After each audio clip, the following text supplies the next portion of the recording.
నమస్తే మేడం. నమస్తే అమ్మా. మేడం, ఇప్పుడు చూస్తే చాలామంది యంగ్ పీపుల్ పెళ్ళి అంటే భయపడుతున్నారు. యువతలో పెళ్ళి అనే భయం అసలు ఎందుకు వస్తుంది? పెళ్లి చేసుకోవడం వల్ల ఏమన్నా వాళ్ళకి ఫ్యూచర్లో ప్రాబ్లమ్స్, అంటే కొన్ని పరిస్థితుల్లో ఏంటంటే చాలా మందిని చూస్తూ ఉంటారు, పెళ్లి చేసుకొని వైఫ్ అండ్ హస్బెండ్స్ గొడవ పడడం, లేకపోతే ఇంకా కొంచెం ముందుకెళ్ళి సూసైడ్స్ చేసుకోవడం, డైవర్స్ తీసుకోవడం, ఇలాంటివన్నీ కూడా చూస్తూ ఉంటారు కదా. ఇలాంటివి చూసి వాళ్ళకి పెళ్ళంటే భయం ఏర్పడిందా? అసలు ఎందుకు పెళ్ళంటే భయపడుతున్నారు? ఎందుకు పెళ్ళి ఎప్పుడు అంటే ఎందుకు మేము సుఖంగా ఉండడం మీకు ఇష్టం లేదా అని చెప్పేసి డైరెక్ట్ గా అడుగుతున్నారు. అంటే అది మనకి కామెడీగా ఉన్నా కానీ వాళ్ళ ఇన్నర్ వాయిస్ అదే, మనసులో లేకుండా అలా రాదు కదా. అదే అంటే ఎందుకు మ్యామ్? ఎందుకు అంటే ఇప్పుడు ఇదివరకు పూర్వకాలం, ఇప్పుడు జనరల్గా ఏంటంటే పెళ్ళి అంటే ఇక్కడ రెండు, ఒకటి ఫ్యామిలీ అనేది ఒక సెక్యూరిటీ, ఇది నా ఫ్యామిలీ అన్నప్పుడు ఒక సెక్యూరిటీ ఉంటుంది. బయట వాళ్ళు ఏమిటంటే ఎంతైనా ఫ్రెండ్స్ కానీ తెలిసిన వాళ్ళు కానీ ఎప్పుడు ఉంటారు ఎప్పుడు వెళ్తారు అనేది తెలియదు. కానీ ఫ్యామిలీ అనేసరికి కష్ట సుఖాల్లో తోడుంటుంది కాబట్టి ఒక ఫ్యామిలీ ఏర్పరచుకోవడానికి పెళ్ళి అనేది ఒక మార్గం. అలాగే ఏంటంటే జనరల్గా ఒక మేల్ ఫీమేల్ ఆడ మొగకి ఒకళ్ళకొకళ్ళ తోడు ఫిజికల్గా అనుకోండి, అది ఒక అట్రాక్షన్ ప్లస్ వంశం నడవడానికి కూడా అదొక మార్గం. కాబట్టి ఈ కాన్సెప్ట్స్తో ఇదివరకు పెళ్ళిళ్ళు జరిగేవి. ప్లస్ ఇదివరకు ఏంటంటే ఆ రెండు జెండర్స్కి పెద్ద ఇంటరాక్షన్ అనేది ఉండేది కాదు. కాబట్టి ఏంటంటే ఎప్పుడెప్పుడు నాకు ఒక తోడు దొరుకుతుందా, నా లైఫ్లో ఒక లైఫ్ పార్ట్నర్ వస్తుందా ఇలా ఎదురు చూసేవాళ్ళు. అంటే అప్పట్లో ఇంత టెక్నాలజీ లేదు కదా, టెక్నాలజీ లేదు, ఎడ్యుకేషన్ లేదు, కొంచెం ఇంత ఇంటరాక్షన్స్ లేవు వాళ్ళకి. కన్ఫైన్డ్గా ఉండేవాళ్ళు, లేడీస్ సర్కిల్ వేరే ఉండేది, జెంట్స్ వేరే ఉండేవాళ్ళు. కాబట్టి పెళ్ళి అనగానే ఒక హోప్ ఉండేది, ఒక ఇంట్రెస్ట్ ఉండేది. ఎప్పుడు నా లైఫ్ సెటిల్ అవుతుందా, ఎప్పుడు నాకు ఒక హస్బెండ్ వస్తాడా లేకపోతే వైఫ్ దొరుకుతుందా, ఇలా ఉండేదన్నమాట. సో పెద్దవాళ్ళు కూడా కాస్త మంచి చెడు అన్నీ చూసి సెట్ చేసి పెళ్లి చేసేవాళ్ళు. ఏదైనా చిన్న చిత్క డిఫరెన్సెస్ వచ్చినప్పటికీ ఆ పేరెంట్స్ ఈ పేరెంట్స్ ఇద్దరు కలిసి కొంత సాల్వ్ చేసేవాళ్ళు. అప్పట్లో ఏ విషయమైనా పెద్దవాళ్ళ ఉండేది, ప్లస్ మెచ్యూర్డ్ గా సాల్వ్ చేసేవాళ్ళు కూడా. ఇప్పుడు అంత డిమాండింగ్ గా ఉండేవాళ్ళు కూడా కారు ఆ రోజుల్లో.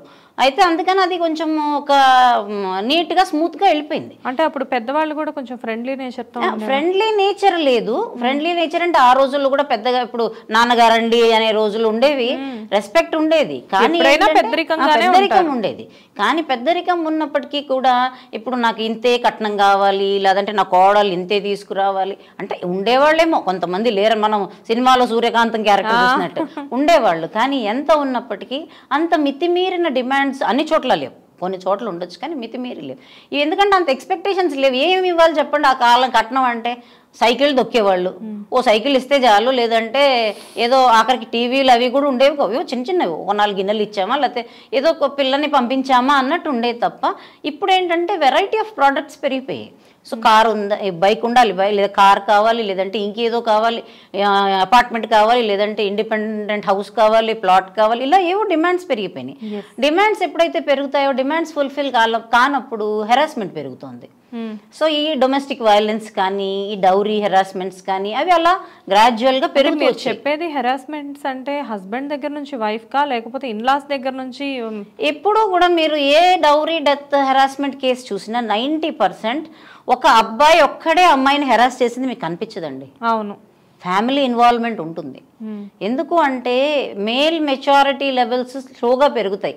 అంతగా ఒక 25 years అతను రఫ్గా అంత థాట్స్ ఉండవు అబ్బాయిలకి, జనరల్గా ఉండవు. అంటే అమ్మాయిలకు ఉన్నంత ఫాస్ట్ గా మెచ్యూరిటీ ఉండదు. Scientifically it's a proven thing. ఏంటంటే ఆడపిల్ల ఒక 25 years ఆడపిల్లకి ఎంత మెచ్యూరిటీ ఉంటుందో అంత మెచ్యూరిటీ 25 years మగవాడికి ఉండదు.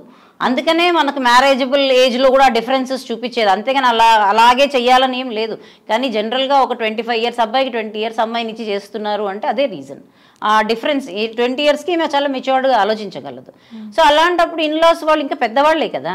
సో ఏంటంటే ఒకలాంటి గ్రీడ్ అనే కాన్సెప్ట్ పెరిగిపోయింది పబ్లిక్గా. సో వీటి వల్ల హెరాస్మెంట్స్ ఇవన్నీ ఎక్కువయ్యి గ్రాడ్యువల్గా ఇప్పుడు ఏమవుతుందంటే ఇంటరాక్షన్స్ పెరిగాయి ఎడ్యుకేషన్ పరంగా అనుకోండి. సో ఇప్పుడు ఆపోజిట్ జెండర్ పట్ల ఆ అట్రాక్షన్ అనేది మ్యారేజ్ దాకా ఆగాల్సిన అవసరం లేదు. మగవాళ్ళతో మాట్లాడుతున్నా ఇప్పుడు అసలు ఏంటంటే మేడం చూస్తుంటే లివింగ్ రిలేషన్స్ కూడా చాలా ఎక్కువైపోయాయి. అంటే మీరు ఇప్పుడు అట్రాక్షన్ అని చెప్పేసి చెప్తున్నారు, అట్రాక్షన్ అనే కాదు, ఆ అట్రాక్షన్ ఎక్కడ దాకా అంటే లివింగ్ కలిసి ఉండేదాకా వెళ్ళిపోయింది.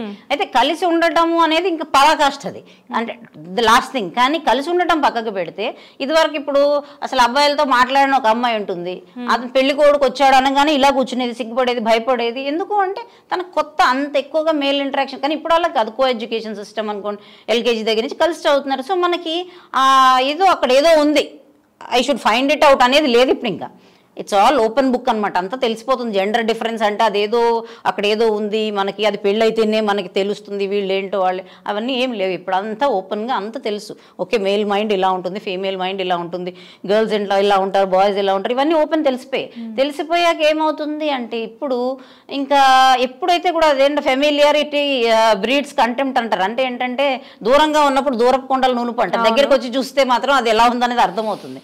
ఇదివరకు దూరం ఉండేది, ఆ డిస్టెన్స్ వల్ల వాళ్ళ ఎక్స్పెక్టేషన్స్ ఎక్కువ ఉండేవా, నేను పెళ్లి చేసుకుంటే అలా గుర్రం మీద రాకుమారుడు వస్తాడని టైప్లో ఒక ఇమాజినేషన్స్లో ఉండేవాడు. ఇప్పుడు అదేమీ లేదన్న విషయం ఓపెన్గా అర్థమైపోయింది. సో ఎప్పుడైతే ఓపెన్గా అర్థం అయిపోయిందో ఏముంది ఇప్పుడు పెళ్లి చేసుకుని ఒరిగేది ఏముంది, ఇప్పుడు తెల్లారితే గొడవలు ఉంటాయి, లేదంటే ఏవో ఉంటాయి, అవన్నీ మనకి ముందే తెలుసు పెళ్లికి ముందే. ఎందుకంటే ఇది కొంచెం కమ్యూనికేషన్ వల్ల కూడా వాళ్ళకి ఒకళ్ళ గురించి ఒకళ్ళకి పెళ్లికి ముందే తెలిసిపోతుంది అనుకోవచ్చా? అంతే, ఎగ్జాక్ట్ గా అదే ఇప్పుడు తెలిసిపోతుంది మనకి. ఇదివరకు ఏంటంటే ఏదో ఒక హోప్తో ఆమె దిగేది, ఏదో హోప్తో అతను దిగేవాడు, ఆ తర్వాత గొడవలు వచ్చినా ఇంక దిగారు కదా ఆల్రెడీ. ఇప్పుడు ఏం చేస్తారు, ఏదైనా వచ్చింది అంటే పెద్దవాళ్ళు వచ్చేస్తారు, తెగిపోకుండా దాన్ని ఆపేస్తారు ఆ రిలేషన్ని. కాబట్టి అలా సాగిపోయాయి. ఇట్ డజంట్ మీన్ అప్పుడు ఏదో చాలా ఐడియల్ గా ఉన్నారు ఇప్పుడు లేరని కాదు. అది ఇప్పుడు ఎంతో మందిని పెళ్లి అంటే ఇంకో 4 రోజుల్లో పెళ్ళుంది అనగా కూడా బ్రేకప్ అవుతున్న సందర్భాలు మనం ఎన్నో చూస్తున్నాము. ఇలా చూస్తున్నప్పుడు జనరల్గా ఏమనిపిస్తుంది అంటే నిజంగానే బికాస్ ఆఫ్ మొబైల్స్ కానీ లేకపోతే వాళ్ళు కలిసి తిరగడం వల్ల కానీ వీటన్నిటి వల్ల వీళ్ళు త్వరగా రిలేషన్ అనేది కట్ అయిపోతున్నారని చెప్పేసి కూడా మీరు ఇప్పుడు ఇందాక ఒక పాయింట్ అన్నది కమ్యూనికేషన్ వల్ల క్లారిటీ ఓపెన్ అయిపోతున్నాయి. అన్ని ఓపెన్ అయిపోయేసరికి ఇప్పుడు మనకి పెళ్లికి ముందే ఈ అమ్మాయి కొంచెం పొగరగా ఉంది, దీన్ని ఎందుకు చేసుకోవడం, ఈ అబ్బాయికి చిన్న లోపం ఉంది ఏంటి ఇప్పుడు చేసుకోవడం, అంతే. అదే ఇప్పుడు పెళ్ళి అయ్యాక చిన్న చిన్న లోపాలు వచ్చినా అడ్జస్ట్మెంట్స్ ఉంటాయి. అంటే మేజర్గా ఏదైనా ఫాల్ట్ వస్తే వేరే విషయం, బట్ మైనర్ ప్రాబ్లమ్స్ అనేవి ప్రతి ఒక్కళ్ళలో ఉంటాయి. No person is 100% perfect. అయితే అది మనకి ముందే కనిపించేస్తుంది కదా. ఇప్పుడు ఎలా ఉంటుందంటే ఈ మిస్టేక్, ఈ ఫాల్ట్ ఉంది ఇతనిలో, ఎందుకు ఇతను చేసుకోవడం, ఇప్పుడు ఈమె చేసుకుని ఇవన్నీ భరించాలా, ఈ టైప్ ఆఫ్ యాటిట్యూడ్. ఇంకొకటి ఏంటంటే రెస్పాన్సిబిలిటీ తీసుకునే మెంటాలిటీ ఈ యూత్కి లేదు అసలు. ఇప్పుడు యూత్లో చాలా తక్కువ మంది రెస్పాన్సిబుల్గా అకౌంటబుల్గా ఉంటున్నారు. అదంతా ఏంటంటే ఈ రోజు సంపాదించామా, ఈ రోజు ఎంజాయ్ చేసేసామా, అయిపోయింది. ఇలాంటి తాత్కాలికమైన ఎంజాయ్మెంట్స్ కి అలవాటు పడిపోయి ఈ లివింగ్ రిలేషన్స్ లో కూడా అందుకే వెళ్తున్నారు. అంటే ఈ హెడ్ ఏక్స్ అన్ని ఎవరు పడతారు అని చెప్పేసి వాళ్ళు అలా ప్లాన్ చేస్తున్నారు. ఇప్పుడు మనము మన పేరెంట్స్ స్టేజ్ వరకు కొంతవరకు ఒక ఆదర్శంతో ఉండడం చూసాం. అంటే సమ్వేర్ అరౌండ్ ఒక 50 years బ్యాక్ మ్యారేజ్ అయిన వాళ్ళు అలా అంతవరకు కొంతవరకు బాగానే ఉంది. ఒక పాస్ట్ 10-15 years నుంచో 20 years నుంచో మ్యారేజ్ అయిన వాళ్ళ మధ్యలో ఎక్కువ డిఫరెన్సెస్ వస్తున్నాయి. అవన్నీ పిల్లలు చూస్తున్నారు కదా. అవన్నీ చూస్తున్నప్పుడు అంటే వాళ్ళ పిల్లలు కావచ్చు, లేదా కజిన్స్, మన బాబాయ్కి ఇలా అయింది, లేకపోతే ఇంకొకరికి ఇలా అయింది, ఇవన్నీ చూస్తున్నారు ఫ్యామిలీస్ లో, లేదంటే నియర్ అండ్ డియర్ ఎవరైనా ఫ్రెండ్స్ కానీ వాళ్ళు చూస్తున్నాం. మనం చూస్తుంటే ఇంత రిస్క్ ఉందా పెళ్లిలో, ఇదంతా ఎందుకు? ఈ టైప్ ఆఫ్ థాట్స్, ఈ టైప్ ఆఫ్ యాటిట్యూడ్స్ ఇప్పుడు ఎక్కువ. ఎందుకంటే గొడవలు పెరుగుతూ వస్తున్నాయి గ్రాడ్యువల్గా. లాస్ట్ 20 years 50 years బ్యాక్ ఉన్నట్టుగా 20 years బ్యాక్ లేదు, 20 years బ్యాక్ ఉన్నట్టుగా ఇప్పుడు లేదు. సో అది తెలిసిపోతుంది. ఆ తెలిసిపోవడంతో ఏంటంటే live in relationship is convenient కదా. అందులో ఒక 20 years back live in relationship అనేది ఒకటి ఉందని చాలా మంది తెలియదు. ఉంటే అప్పుడే ఆప్ చేసేవాళ్ళేమో. అప్పుడు ఉందా మ్యామ్? అంటే ఏమో ఉండొచ్చు, అబ్రాడ్ నుంచి వచ్చిన కల్చర్ కాబట్టి అక్కడ ఉండొచ్చు. కానీ ఇప్పుడే ఓపెన్ గా తెలిసిపోతుంది కదా. మనం కూడా వెస్టర్నైజ్ అయ్యాం చాలా. దానివల్ల ఏమైందంటే ఇలా కూడా ఉండొచ్చు. ఇప్పుడు చాలా టర్మ్స్, ఇప్పుడు మనం డేటింగ్ అంటున్నాము, లివ్ ఇన్ రిలేషన్స్ అంటున్నాము, ఇవన్నీ మనకి ఒక 25 years బ్యాక్ మనకు తెలుసా? తెలీదు. అంటే కొంతమందికి తెలిసి ఉండొచ్చు కానీ చాలా మందికి తెలియదు. ఇప్పుడు ఏంటంటే కామన్ అయిపోయింది. అంటే అప్పుడు ఎక్కడో ఎవరో ఒకళ్ళు చేస్తున్నారు అంటే తెలిసి అలా ఉంటున్నారంట అనుకునేవాళ్ళు. అప్పుడు ఆశ్చర్యంగా చూసేవాళ్ళు, వాళ్ళని పిన్ పాయింట్ చేసేవాళ్ళు. ఒక పక్క మనసులో ఉంటుంది మనం కూడా అలా ఉంటే బాగుంటుందని, కానీ అలా చేయలేరు కాబట్టి తిట్టేవాళ్ళు. ఇప్పుడు ఇంకో 10 మంది అలా చేయడం చూసేసి 11వ వాళ్ళు రెడీ అవుతున్నారు. అలా పెరిగిపోయింది అంతే. ఇప్పుడు దానికి ఏం చేయలేమండి. ఎప్పుడు కూడా మనము ఇలా వద్దు, ఈ టైప్ ఆఫ్ యాటిట్యూడ్ వద్దంటే కుదరదు. అది ట్రెండ్ మారుతున్నప్పుడు కొన్ని వస్తాయి, తర్వాత మనం ఎలా అయితే పెరుగుట విరుగుట కొరకే అంటామో పెరిగి పెరిగి ఒకరోజు మళ్ళీ అది తగ్గిపోతుంది అంతే. ఓకే, అంతకంటే ఇలాంటివి కూడా కొన్నాళ్ళకి తగ్గిపోయే ఛాన్సెస్. ఏదైనా తగ్గుతుంది, ఏది అతి అయినా సరే మొహం మొత్తుతుంది మనిషికి. Thank you ma'am. ఓకే అమ్మ.